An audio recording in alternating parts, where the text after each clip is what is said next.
The story opens with high tension, as Dong-gu and his elite team are assigned to provide security during the trial of the notorious crime boss Song-pa, who faces charges for drug trafficking, human trafficking, and multiple murders. Song-pa's empire has terrorized the city for years, and his sentencing is a major event that draws heavy media attention and potential threats from his rivals. Dong-gu, known for his sharp instincts and unyielding bravery, positions his team strategically around the courthouse, ready to handle any disturbance. Everything seems under control at first, with judges and lawyers proceeding through the proceedings. But suddenly, the atmosphere shifts when gunfire erupts from within the courtroom. The attackers are a ruthless pair, Long Wang, a fierce and vengeful woman, and her boyfriend, who have infiltrated the building disguised as civilians. They were originally hired by Song-pa's son, Kong-kun, to stage a rescue and free his father from custody. However, Long Wang and her partner have their own grudge against Song-pa, stemming from years of abuse and exploitation under his control. So instead of saving him, they turn their weapons on the crime boss himself, executing him in a brutal split in front of everyone. The courthouse descends into pandemonium. Dong-gu, monitoring the situation from outside, hears the chaos over his radio and immediately senses that protocol demands waiting for backup. Against orders from his superiors, he bursts into the building, leading his team in a fierce charge through hallways lined with panicked bystanders. Bullets ricochet off walls as Dong-gu dodges and fires back, his training kicking in to protect the innocent. He confronts Long Wang and her boyfriend in a narrow corridor where the fight turns personal and savage. Long Wang's boyfriend lunges at Dong-gu with a knife, but Dong-gu disarms him with a swift kick and a series of precise punches, showcasing his exceptional hand-to-hand combat skills. In the heat of the battle, Long Wang hurls a hand grenade toward Dong-gu's position in desperation, but it detonates prematurely due to the close-quarter struggle. The explosion rips through the space, killing her boyfriend instantly and shattering glass and debris everywhere. Dong-gu is thrown back, and shards of metal and fire sear his eyes, leaving him in agonizing pain as his vision fades to black. Despite the injury, Long Wang, covered in blood and fury, glares at Dong-gu and spits out a promise of revenge, blaming him for her lover's death and vowing to make him pay in the worst way possible.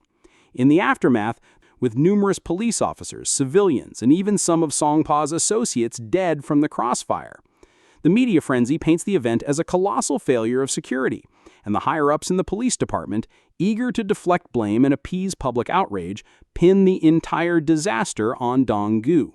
They accuse him of recklessness for disobeying orders and entering the fray too soon, claiming his actions escalated the violence. Dong-gu, still bandaged and in shock from his blindness, accepts full responsibility during the internal inquiry. He is forced into early retirement with no honors, just a quiet dismissal and a small pension that barely covers his needs. Now permanently blind, Dong-gu returns to a modest apartment in the city, where the world feels alien and hostile without his sight. The doctors confirm there's no hope for recovery. His eyes are too damaged from the blast. He spirals into depression, isolating himself and lashing out in frustration, feeling like a burden and haunted by the faces of the dead from the mission, faces he can no longer see but vividly remembers. Simple tasks like navigating his kitchen or tying his shoes become monumental struggles, and he relies on audiobooks and canes, but nothing fills the void of his lost purpose.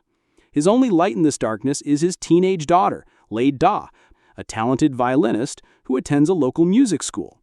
Lei Da matures beyond her years and refuses to let her father wallow. She moves in with him full-time, helping him adjust by describing his day in detail, playing her violin to soothe his nerves, and encouraging him to attend therapy sessions for the visually impaired. Their bond is tender and real. Over time, Dong-gu begins to adapt, turning his disability into an unexpected asset through rigorous self-training. He practices listening to the subtle sounds around him. Dong-gu hones his skills with wooden staffs and chains, learning to anticipate attacks by the shift in air or the creak of floorboards. Sweat pours down his face as he spars with partners, missing punches at first, but gradually landing devastating counters. Lei Da watches proudly. Meanwhile, in the shadows of the criminal underworld, tensions simmer. Kong-kun, Song-pa's ambitious son, has seized control of his father's syndicate, expanding into more human trafficking and drug operations to fill the power vacuum. Long Wang, rotting in a maximum security prison, nurses her hatred for Dong-gu, replaying the explosion in her mind and plotting her escape. Her cellmate and guards whisper about bribes, but Long Wang's mind is fixed on vengeance, not just against Dong-gu, but also against Kong Kun's men who once betrayed her. Months pass, and the story ignites when Long Wang orchestrates a daring prison break. She strikes a deal with her sleazy lawyer, who arranges a prisoner transport that she knows is a setup by Kong Kun to eliminate her as a loose end. During the convoy through a remote highway, Long Wang feigns compliance, but at the ambush point, she turns the tables, using smuggled tools to free herself and hijack a guard's vehicle. Gunfire exchanges leave bodies strewn across the road, and Long Wang slips away into the night and poses as an undercover policewoman named Officer Lee, with complete forged badge and radio. Her first move is to target Dong-gu, having learned from news reports about his blindness and his daughter, Lei Dua. Long Wang hacks into old police files and tracks down Dong-gu's address. One evening, as Lei Dua practices her violin for an upcoming recital, Long Wang's men, disguised traffickers from Kong Kun's ring, abduct the girl right from the street outside their building. Lei Dua fights back, kicking and screaming, but she's overpowered and thrown into a van, her violin case left cracked on the pavement. Dong-gu, inside, hears the scuffle through the open window, the muffled cries, the revving engine, and rushes out too late, his cane clattering as he gropes in the darkness. Panic surges through him.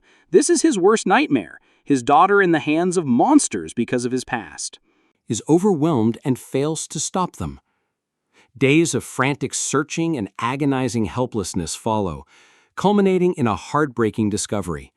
Her lifeless body is found, a single violin bow clutched in her hand.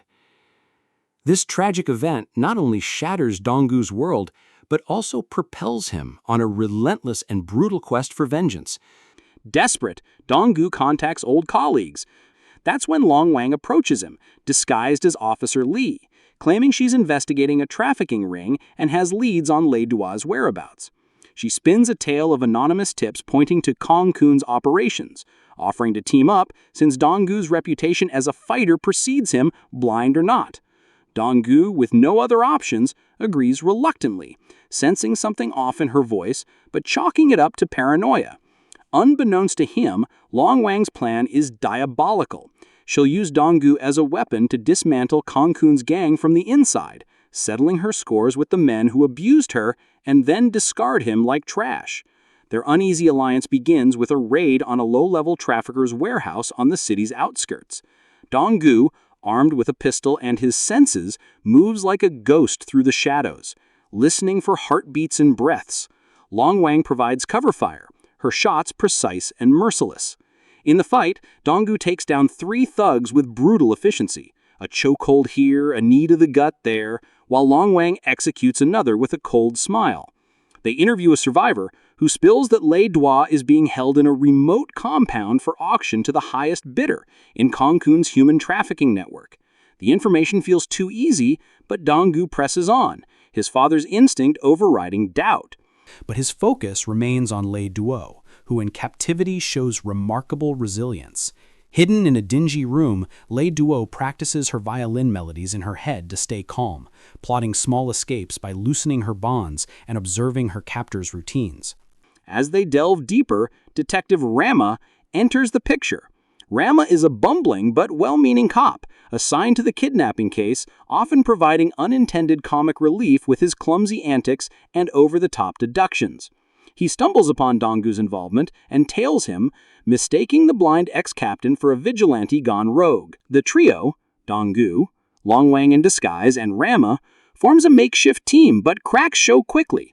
Long Wang grows impatient, pushing for more aggressive hits on Kong Kun's lieutenants. The action escalates as they assault a Kang Kun safe house in an abandoned factory. Gunfire lights up the night. They rescue a group of other captives who describe Lei Dua's transport to the main auction site, a fortified villa on the city's edge. But Kang Kun, alerted to the intrusions, tightens security and sets traps, including snipers and booby-trap doors. In one narrow escape, Dong-gu barely dodges a collapsing beam triggered by a pressure plate, his hearing saving him by detecting the faint click. saves him in that moment, pulling him to safety, but it's all part of her game.